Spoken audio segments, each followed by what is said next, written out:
ગુજરાતી કહેવત પાંચેય આંગળીઓ ઘીમાં.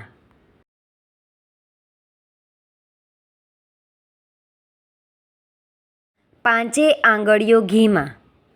અર્થ: ચારેય બાજુથી લાભ જ લાભ હોવો.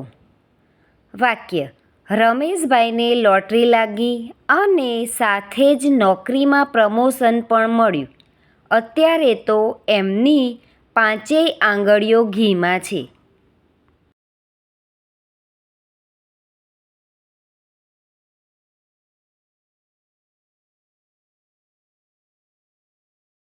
Thank you friends. Please like, share and subscribe.